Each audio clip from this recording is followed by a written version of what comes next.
open conversation. The Constitution is unconstitutional. Our subject today is phrased in a paradox.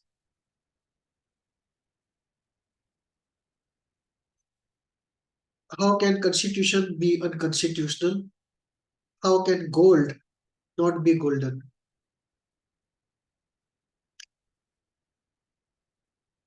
Our discussion will take us today partly into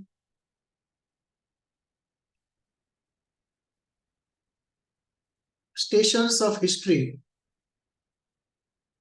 where our subject becomes relevant, and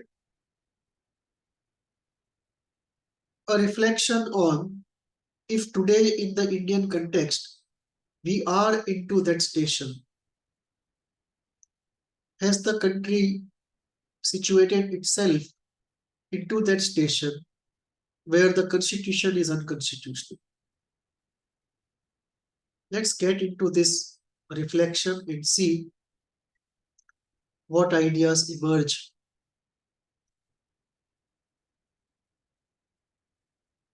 in this journey.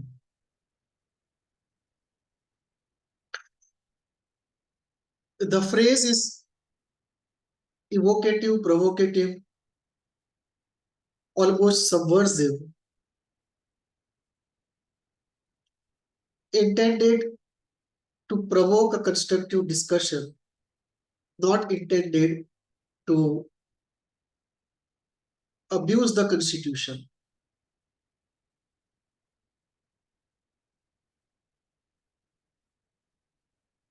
The provocative phrase has to provoke a good academic debate, not anything else. Let's get into the center of it.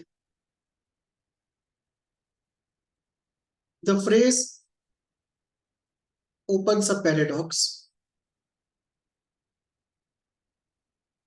The Constitution is the gold standard to find out if or not something is constitutional. So where shall we go to find the constitutionality of the Constitution itself? It's like saying, if the salt has lost its flavor, where shall it be salted? If the gold standard has lost its goldenness, where shall it be gold-plated?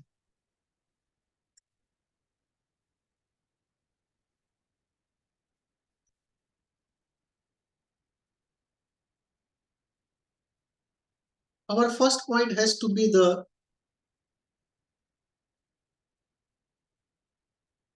rational and the secular route to the creation of Constitution.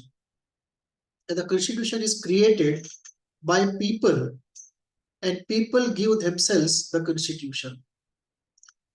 Alternate would be to look at a religious revelation or something derived from a religious revelation and create a constitution from there, where it is a God-given constitution, not a constitution given by people to themselves.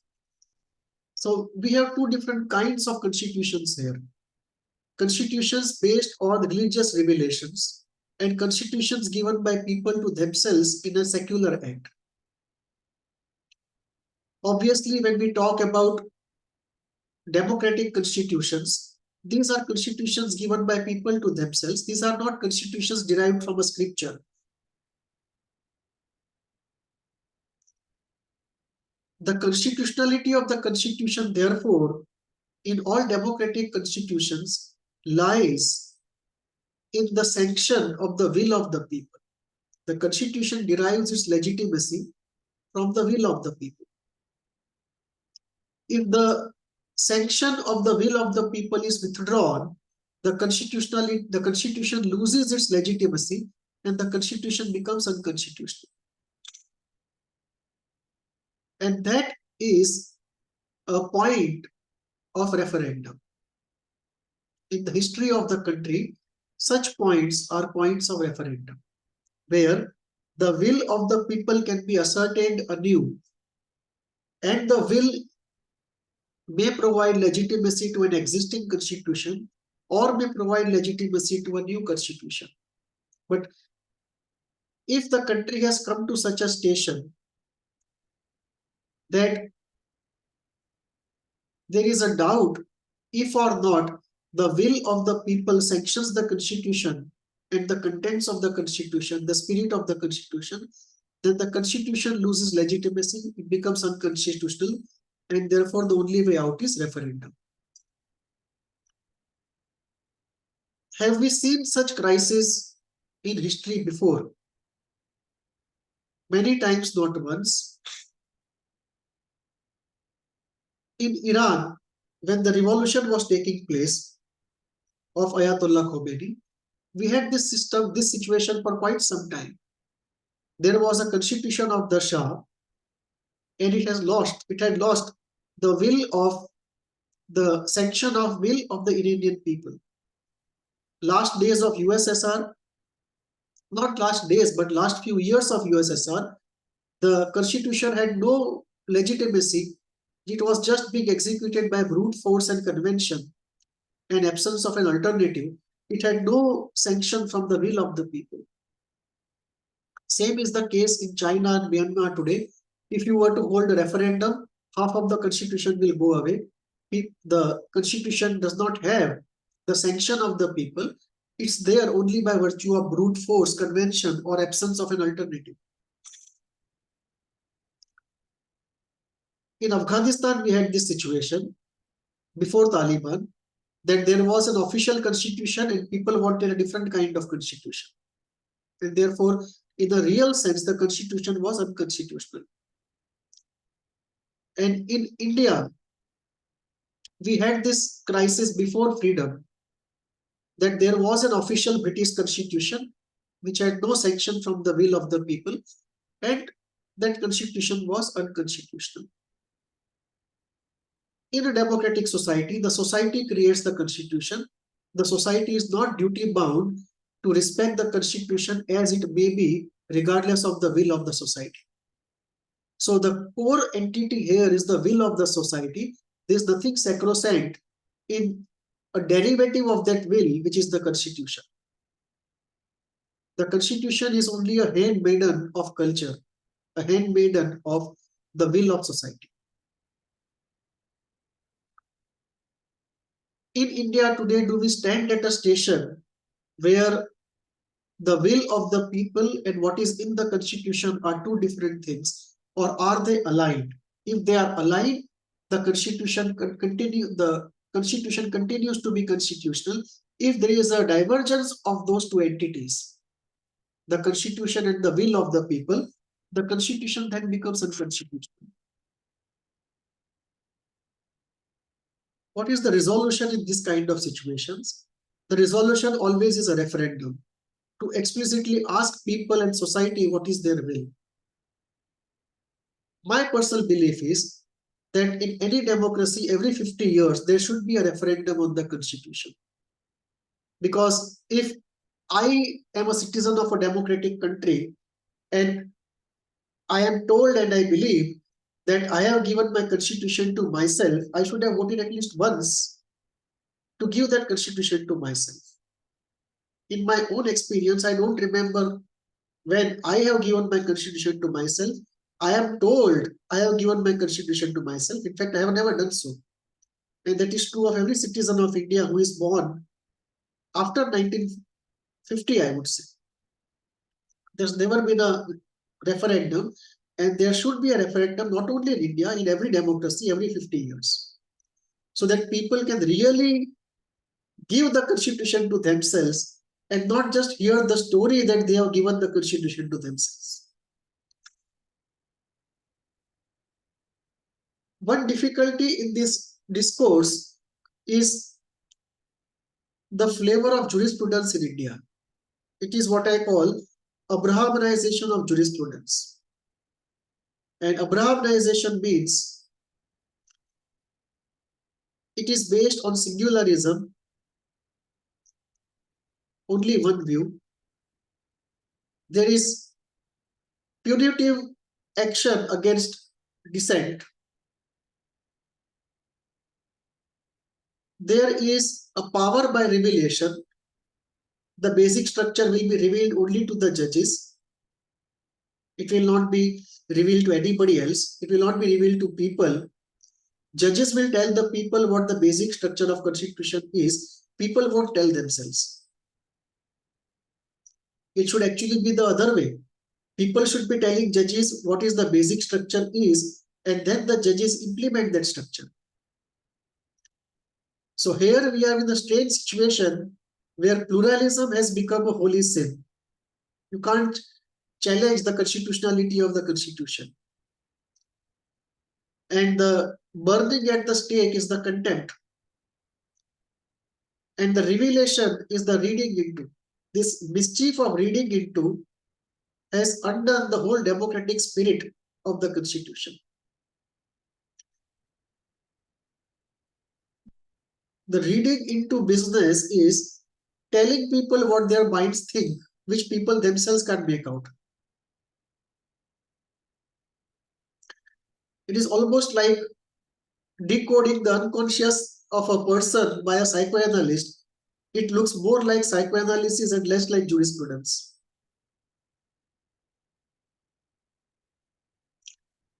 This reading into business also has led to reading into of the basic structure. This basic structure, there's nothing to be read into. It's actually a creation. It's not reading into, it's a creation. The two have to be differentiated. And this basic structure will not be articulated completely and put out for referendum. It will be revealed only to judges. And the judges will not explicitly express comprehensively what it is. Every time there is a need, it's like a blank checkbook.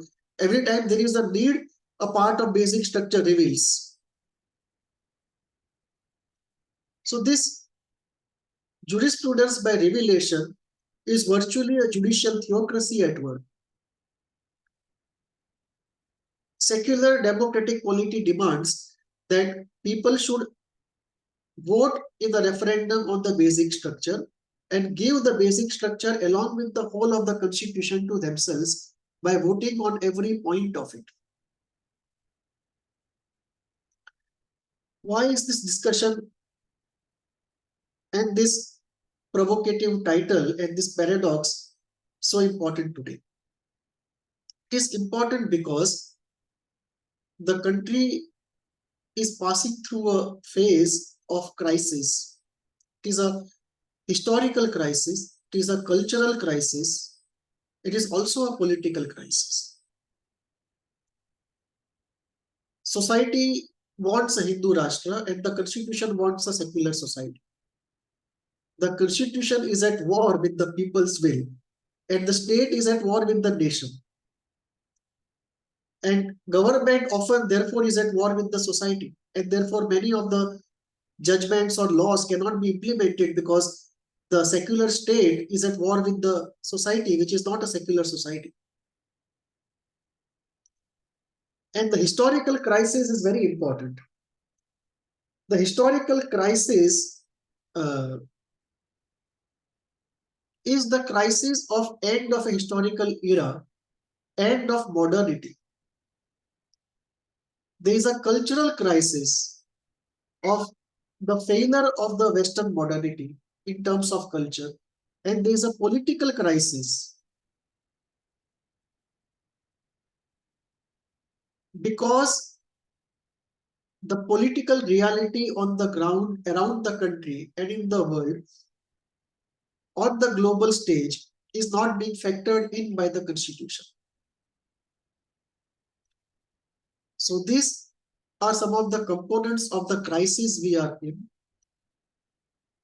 Someday we'll get into details of all these crises individually.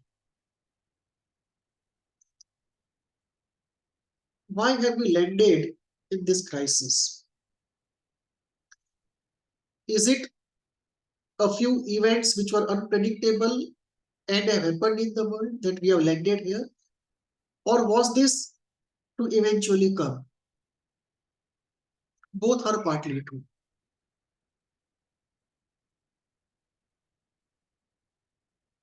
Eventually, why it had to come one day is because of this.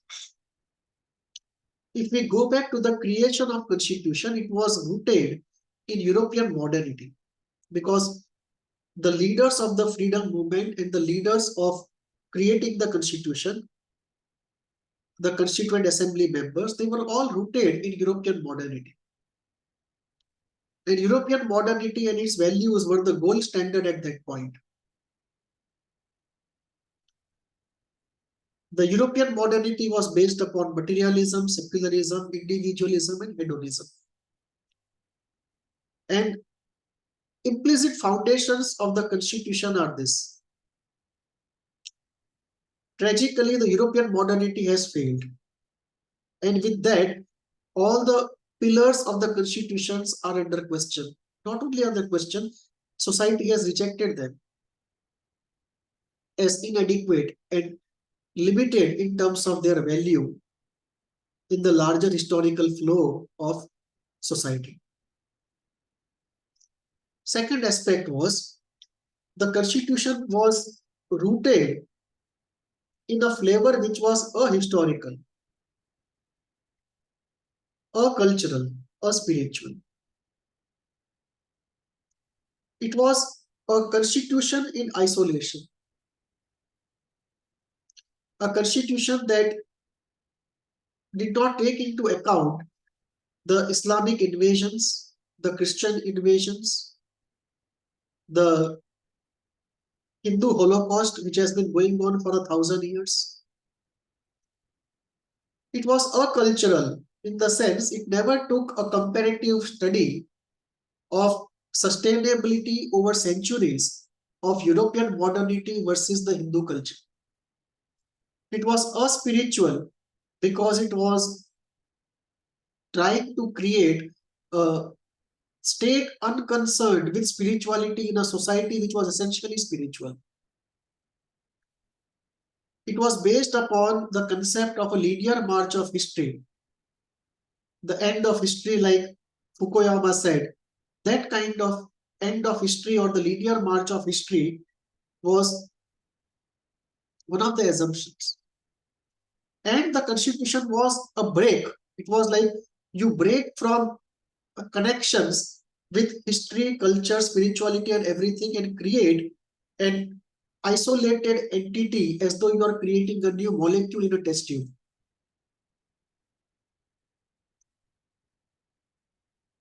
And it was based upon a Marxist understanding of the human being and history, that essentially we are dealing with bread, education, pleasure, and law, and this is the solution forever. So there was a possibility of a secular solution forever. A secular solution can be sustainable. Events have proved otherwise. Events have proved across the world, not only in India, that sustainability of any ideal without spirituality in any area of life is not possible. It may go on for 10 years, 20 years, 2 generations, but it cannot be long-term intergenerational. If we are talking of centuries, there is no sustainability without spirituality. And intergenerational sustainability of ideals, once it is gone, honesty, sincerity, consequently efficiency, and they also go out of the window. And it ultimately leads to an unjust society and a secular failure of society, which is what we see in the West. The decline of the West, the secular failure that we see in the West is deeply rooted in unsustainability of ideals, which is deeply rooted in a goodbye to spirituality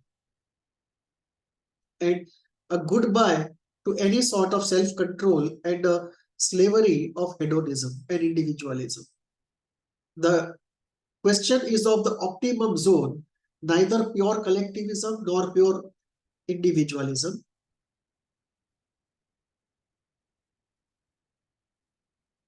What it leads to is an emotional and spiritual tragedy. The emotional tragedy results in society-wide pathology, where every third person is going to a psychiatrist or a therapist and still not happy. And the spiritual tragedy results in a meaninglessness and purposelessness. And this is rampant in all developed societies, even in some undeveloped societies. The constitution never took into account all these phenomena, all these ideas, and most importantly, the fact of the historical fact of the Hindu Holocaust, the global jihad, the Christian crusade, the communist crusade, and so on. In the face of these historical realities, you created a constitution as though they don't exist and you don't have to deal with it. And then there is this global anti-Hindu confederation of communists, of evangelists, of jihadis, of enemies of Hindus, enemies of India, and that was never factored in by the constitution. Not that it was not there at that time. It was there, but not factored in. The constitution makers sidestepped it. One of the reasons was at that point, because of the rise of Marxism, it was the ideological crusade between Marxism and capitalism and other elements which were responsible for Hindu Holocaust were subdued at that time.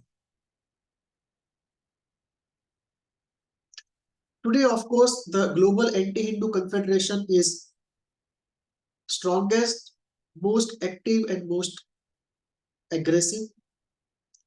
And people are learning about the Hindu Holocaust, about the global anti-Hindu confederation, about the ahistorical, cultural, spiritual nature of the constitution, which is not acceptable, not preferred at least.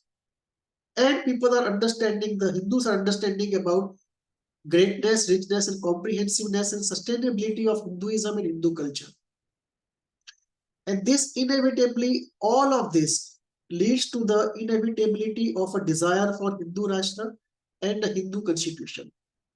And that is where the present constitution as it is starts losing the legitimacy which comes from the sanction of the will of the people.